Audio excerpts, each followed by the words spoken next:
భక్తివన్ ప్రేక్షకులకు నమస్కారం. తథాస్తు దేవతలు నిజంగానే ఉంటారా? ఉంటారుగా. మరి ఎక్కడ ఉంటారు అంటే బహుశా మన కళ్ళతో చూడలేము, కానీ ఉంటారు. అందుకే ఎప్పుడూ శుభం పలకాలి అని పెద్దవాళ్ళు చెప్తూ ఉంటారు.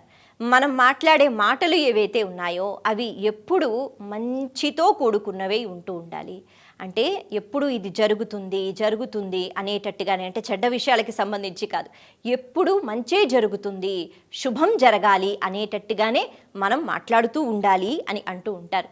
ఎవరికైనా మనం ధైర్యాన్ని ఇచ్చేటప్పుడు కూడా ఇంతేలే, నీ కష్టాలు ఇంతే, నువ్వు ఎప్పుడూ బయటపడలేవు అని అనకుండా ఎప్పుడూ ధైర్యాన్ని ఇస్తూ ఉండాలి.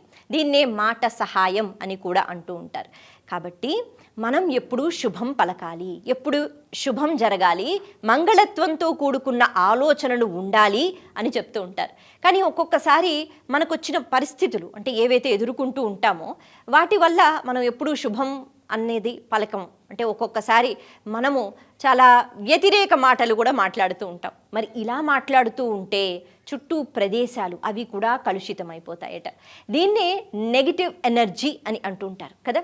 పాజిటివ్ ఎనర్జీ అంటారు. ఎప్పుడు మంచి మాటలు మాట్లాడితే శుభం కలగాలి అని అనుకుంటూ ఉంటే శుభమే కలుగుతుంది. లేదు ఇదేం జరుగుతుందిలే అని ఎప్పుడు మనం నిరుత్సాహంతో నీరసంగా మాట్లాడితే అలాగే జరుగుతుంది. అందుకే తథాస్తు దేవతలు ఉంటారు, జాగ్రత్త, ఏది పడితే అది మాట్లాడొద్దు అంటారు. మరి ఇలా ఒక్కొక్కసారి నెగిటివ్ ఎనర్జీ అన్నది మన చుట్టూ ఉన్నా మనం పోల్చుకోలేం. మరి అలా నెగిటివ్ ఎనర్జీ అన్నది ఉండకూడదు అంటే మనం ఏం చెయ్యాలి?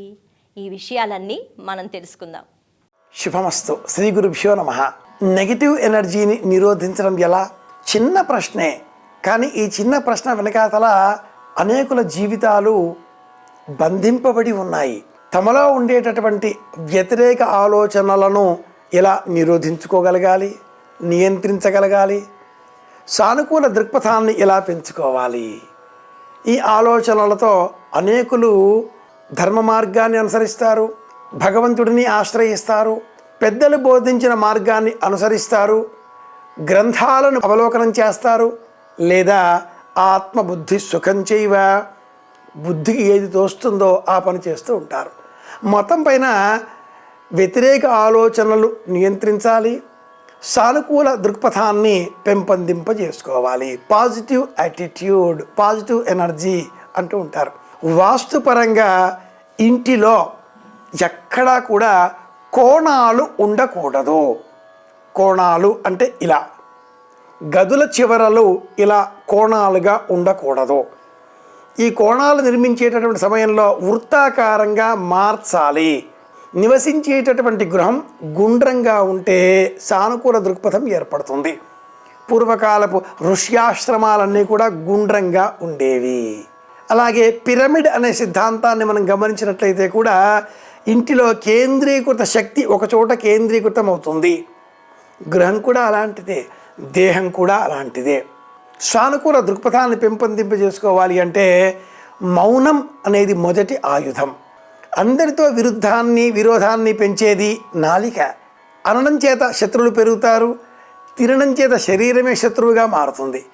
తినడం నిరోధించుకోవాలి, అనడము నిరోధించుకోవాలి అంటే నాలిక పైన అదుపు తప్పనిసరి. ఇది రెండవది. మూడవది, వీలైనంత మట్టుకు ఆధ్యాత్మిక గ్రంథాలను చదవడం. మహాభారతం, రామాయణం, భాగవతం ఇలాంటి గ్రంథాలను అనుసంధానం చేసుకోవడం, కథలో ఉండే అంతరార్థమేమిటా అని ఆలోచించడం. నాలుగవది, చిరునవ్వులు చిందిస్తూ బ్రతకడం. నవ్వుతూ బతికేయాలి, జీవితం నవ్వులాట కాకుండా చూసుకోవాలి అనే సూత్రం నాలుగవది, ప్రధానమైనది. ఐదవది, ఏదైనా వినే ముందు లేదా విన్న తర్వాత క్షణం కాసేపు ఆలోచించడం. ప్రపంచంలో బంగారు జింక ఉంటుందా? ఉండదే. ఏమో అన్న ఆలోచన సీతాదేవి చేసి ఉంటే అపహరణం జరిగేదే కాదు. ఎందుకు నేను 2 వరాలే కోరతా అంటుంది ఈ కైకేయి అని దశరథుడు ఆలోచించి ఉంటే అప్పుడు రామ వనవాసమే ఉండేది కాదు. ఈ క్రమంలో క్షణం ఆలోచిస్తే అనే ఆలోచన మనం పెంచుకోవాలి. ఇది ఐదవది. సానుకూల దృక్పథం పెంచుకోవడం అనేది మనపైన మనం నియంత్రణ తెచ్చుకోవడంలో ఉండేటటువంటి ఒక విజయంగా, సంకేతంగా మనం గుర్తించాలి. ఇది విజయానికి సంకేతం. మనపైన మనకు నియంత్రణ, అది పట్టుదల, ఆత్మవిశ్వాసం, వీటికి 2, 3 మెట్లుగా చెప్పుకుంటే సాధించేటటువంటి ప్రయోజనం. ఇందులో వ్యతిరేక ఆలోచనలన్నీ కూడా మనం తగ్గించుకోవాలి అంటే, అంతర్ముఖీనత్వం పెంచుకోవాలి అంటే దైవ సహాయం, ఇష్టమైన ఏదో ఒక దైవనామాన్ని నిరంతరం జపం చేస్తూ ఉండడం 6వ మెట్టుగా లేక 6వ సూచనగా మనం స్వీకరించాలి. 7వది అతి ముఖ్యమైనది, ఏ పని ఏ వ్యవహారంలో ఎప్పుడు ఏది ఆరంభం చేస్తున్నా కూడా గురువును స్మరించుకోవాలి, తండ్రిని స్మరించుకోవాలి, తల్లిని స్మరించుకోవాలి.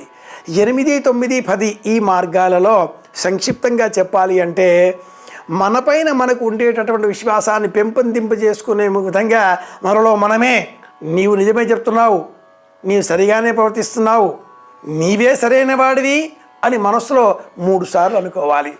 త్రిశత్యాహి దేవా, ఇలా 10ంటిని మనం అనుసంధానం చేసుకుంటే పరమోత్తమమైనది నాలిక పైన అదుపు, నియంత్రణ. మన నాలిక మన అదుపులో ఉంటే సానుకూల దృక్పథం ఏర్పడినట్లే. కనుక విజయాన్ని సాధించాలి అంటే వ్యతిరేకపు ఆలోచనలను నియంత్రించాలి. ఈ వ్యతిరేకపు ఆలోచనలు నియంత్రించడం కోసం మౌన వ్రతాన్ని పాటించాలి. సులభం, మన చేతిలో ఉంది, పాటిద్దాం. అందరి క్షేమాన్ని కోరుకుందాం. గురుబోధలకు అనుకూలంగా వ్యవహరిద్దాం. శుభమస్తు.